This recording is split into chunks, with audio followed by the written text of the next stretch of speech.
This is some sort of military hat badge. I believe it's either British or Scottish or something in that area. It says the 72nd Duke of Albany's own Highlanders. And it's got a crown emblem at the top. It's got a couple of lugs for attaching with a lug bar, I guess. And it's a pretty big piece. This here sold for $25, and I got this in a tray lot that I've been selling through relatively recently. It's had a bunch of New York Police Department stuff, as well as a bunch of kind of Scottish and Russian stuff. It's just a very interesting lot. This is a simple men's wristwatch. It's got a stainless steel face and a genuine black leather band. And it's by Stuart's, you can see there, or Stuart. I think it's just a regular, maybe department store brand or something. I don't really know too much about the name on this one. But I figured it was a nice watch. It's in like new condition. It doesn't really look like it's ever been worn.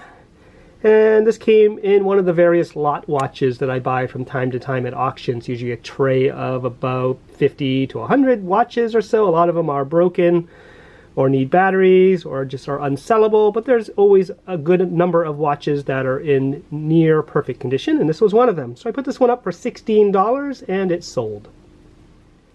This is some old software. It's Intuit QuickBooks Pro 2006, so it's an older copy, and it is complete. I don't know if it's been registered. The box was open. I did seal it. It does contain the CD. I don't know if this can be reused. I did put that in the listing to let people know that they're buying it as is.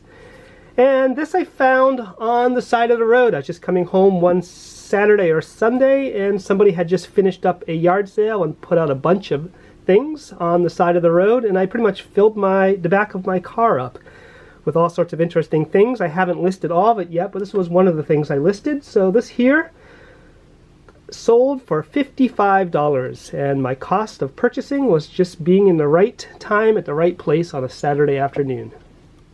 This is a vintage cast iron Victorian Swingarm sconce lamp, or lamp holder. You put a glass kerosene lamp in this scoop right here. And this has the mounting bracket for mounting it to a wall right here. And it can be kind of swung around in the room a little bit. And these I come across at auction all the time. Nobody really wants them at auction, so I get them pretty cheap. I mean, I probably paid $2 to $3 for this. It probably came in a lot with some other stuff.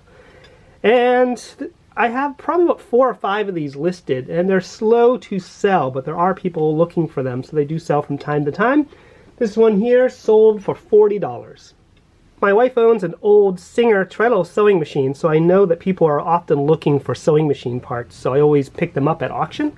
This is a white brand button holder, and it is complete. It's basically a little attachment that goes on to a sewing machine, one of the older style sewing machines, and it's got these little patterns, and it creates the stitching for enabling a buttonhole in a piece of fabric. This here I was hoping would have a little more money in it. Got it at auction for $2, and I sold it for $19. A couple of electronic component lots sold. This is a bunch of capacitors. These are vintage ceramic capacitors, and these came in a large electronic components lot that I purchased about 3 years ago at auction for about $70, and I've mentioned it a lot in my previous videos. There was thousands of items in there, and I've been selling that stuff for the last 3 years now, and it's well been paid for. Not a ton of money individually in these, but there was so much quantity that I could list these all in lots. So this lot here sold for $5. Easy to list and easy to ship. And then in this bag are a bunch of these momentary switches, various different designs and types. These are vintage momentary switches. And these here, there's 14 total in this bag. These came from that same electronics lot. And these are all used. They have some solder remnant and wire where they've been cut off. And these here sold for $30. This is a sterling silver gravy ladle. It's in a pattern called Fairfax, which is by Gorham. It's a pattern I've sold before, and I might have featured a few pieces in my other videos. I bought a large set of this, a whole dinner service set. It was probably about 80 to 90 pieces, and I paid about, I think it was just shy of $300, which seems like a lot, but this is sterling silver, and I've been able to sell these pieces individually from anywhere between $35 to about $110 a piece, depending on kind of the weight and desirability. And this piece here sold for $65. Another piece of vintage Drew Holland enamel on cast iron sold. This is a casserole dish.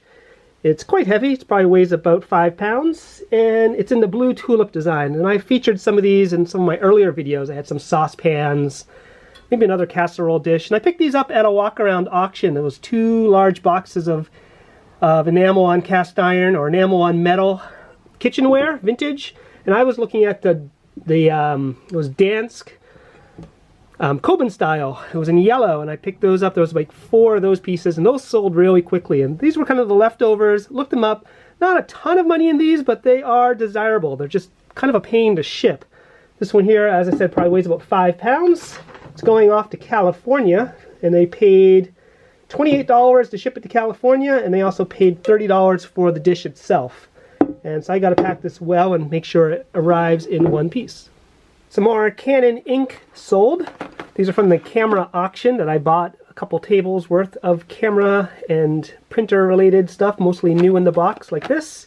Bought that back in January of this year, and I've been selling it since. And this might be my second to last lot of these ink cartridges. They've been a really great seller. Not a ton of money, but I had a lot of them.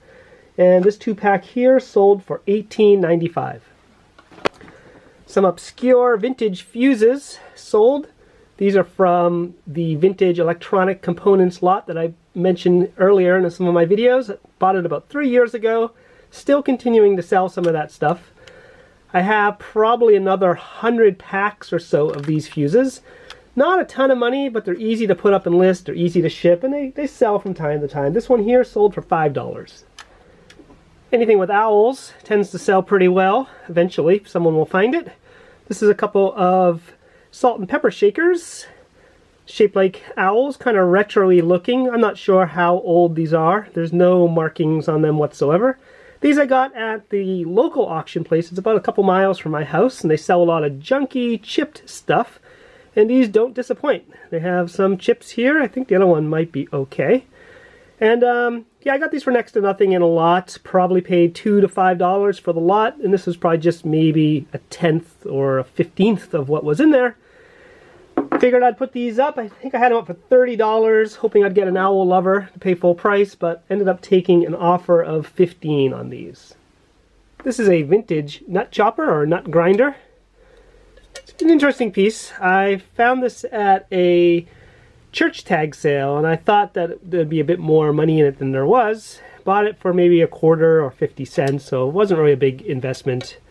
And did some research on it. They're not really worth that much. There's some that have some different designs up here. This one here is pretty common, so I wasn't able to put this up for too high of a price. I think typically these will go around 10 bucks. I put mine up for 13. It's been up for a couple years, and it finally sold.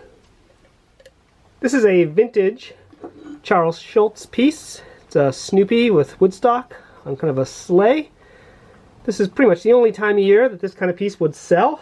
It's kind of very winter Christmassy. There's the good side of it. Charles Schultz signature, and it's dated down here 1972.